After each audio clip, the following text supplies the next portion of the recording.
Wagwan Generals, Aston Villa are back in the Premier League after our little foray into Europe, which went very, very well. Thanks for asking. And we are against Wolves, a game that I'm going to be at. Now, before we get into this video, I am going to this game. 5 comments before I go. I'm filming this on Thursday. I'll upload it on Thursday. If we have 5 comments by Saturday morning, I will make a match day vlog of the entire experience. So comment down below if you want to see that. Be sure to leave a like, subscribe if you are enjoying all the Aston Villa content. We're so close to 2.5k. But let's break down the Wolves game, go through the lineups, where the weaknesses in Wolves are and where the strengths of Villa could exploit that, and then overall give my prediction. Let's go. So then, you lovely, lovely bunch, let's have a look at Wolves' last Premier League game. Now, they did play in the Carabao Cup, it will be at this point in the season, in the third round where they lost to Brighton 3-2, but they fielded a bit of a weird team. So we're going to look back to their 2-1 loss against Newcastle in the Premier League. As you can see on the screen, Sam Johnston in goal, Ait Nouri at left back, Dawson and Mosquera in the middle with Nelson Semedo on the left. Lemina and Andre are their holding midfielders. Now, Gomez and Belgrade are actually technically listed as central midfielders, but they play in like a 4-4-1-1 with Mateus Cunha, probably their best player for my liking, and Strand Larsen up front, a new arrival in the summer, I believe on loan from like Celta Vigo or something. In terms of the stats for that game, Wolves didn't have the lion's share of possession shots or shots on goal and eventually did lose, committing 17 fouls to Newcastle's 6. And with the likes of Morgan Rogers, who draws fouls very easily, McGinn, who draws fouls very easily, and how proficient Aston Villa have been from set pieces this season, that could be a big area of exploitation for me.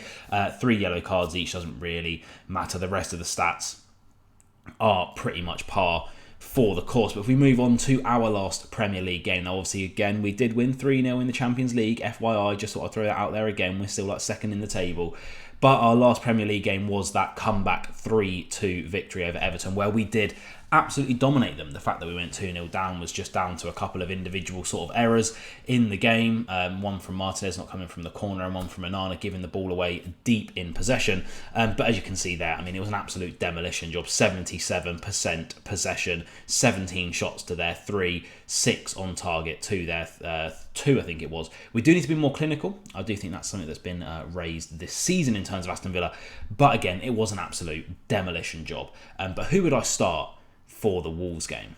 So I've chucked it up on screen. This is who I would go for. Now, we do have to rotate. We have an absolute massive game coming up midweek next week against Bayern Munich at Villa Park. We've just come off of playing a game on Tuesday night, artificial grass, the travel going all the way over to Switzerland and back. Again, we're going to have to focus on this rotation and use the good squad depth that we do have this season. So Martinez, for me, keeps his spot in goal. Luca Digne has been absolutely brilliant this season, but he has started every single game, and I think Ian Maatsen is more than capable of coming in on the left-hand side and starting to get into that starting lineup, because he has shown glimpses of excellence whenever he has played.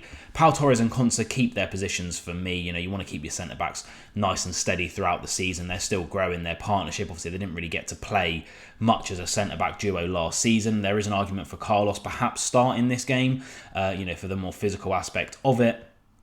But I don't know too much about Strand Larsen, but Mateus Cunha isn't a physical striker. He's a player that's very, very good with the ball at his feet. And that plays into the strengths of Concert and Pau in terms of one-on-one defending. And then I think Kostan Nedeljkovic, again, Lamar Bagard, 20 years old, never really played men's first-team football in the Premier League, has now started 3 games in a row. I think he just needs a rest. And again, I think Costa is more than capable of coming in and doing a job on that right-hand side.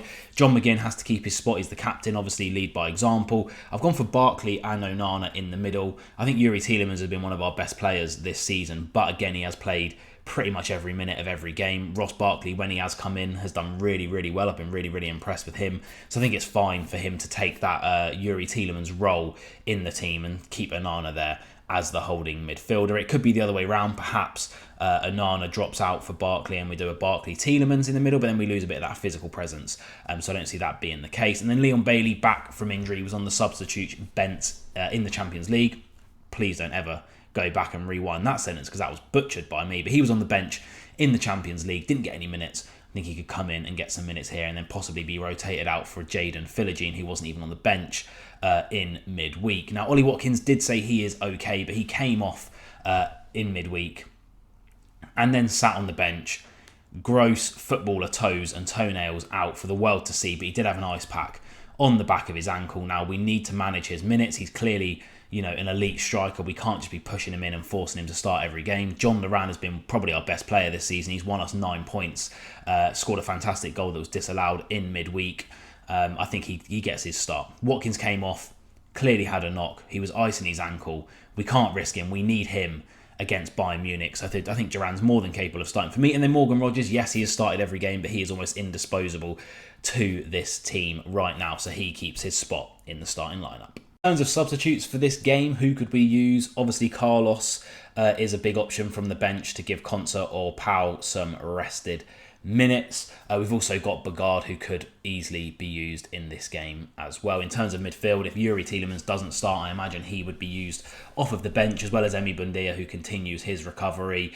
Jacob Ramsey obviously getting a rest in this game. He could also get some minutes towards the end. And then the likes of A. Watkins as well. I wouldn't be mad at seeing someone like Rory Wilson, who scored for our youth team in the Champions League in midweek, getting maybe a start on the bench. Jaden Philogene, of course, probably going to be getting some minutes as well. So in terms of this game, what do I think will happen? Like I say, I will be there. Comment down below if you want a match day vlog, and I will do that. But we have to win again, I think. When we looked at these run of fixtures, you looked at our first sort of 5 games in the Premier League and you thought, okay, maybe drop some points to Arsenal, but we need to be winning the other 4. They're all very, very winnable games. We have done just that, 3 wins and 1 loss so far. I think this Wolves game is a very, very good chance to extend our sort of gap into the top 4 this season with a good victory. Wolves, it hasn't started very well for them. 1 draw, 3 losses. This is why, again, I know people have been saying I've been taking teams for granted.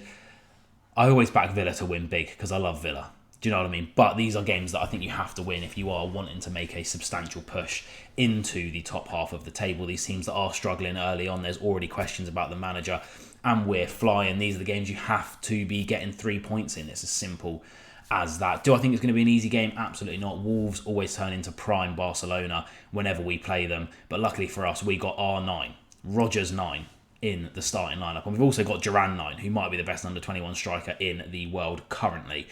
So I think we should be absolutely fine if we just play our game, dominate possession. There's a couple of weaknesses I see in Wolves' team. Firstly, their fullbacks do like to get forward, especially Ait-Nouri. I think he might have scored an offside goal against us last season, but if we have the likes of Leon Bailey on the right-hand side, when the Wolves commit players forward and we're in that low block, being able to break with the likes of Bailey, Duran and Rogers with Ait-Nouri probably pushed up the pitch, for me is going to be an area that we can exploit, get Bailey a lot of room, and then we get goals easily from there. I'm very, very hopeful about this game. I think we should be winning 2-0, maybe 3-1, just because we've been a bit leaky at the back.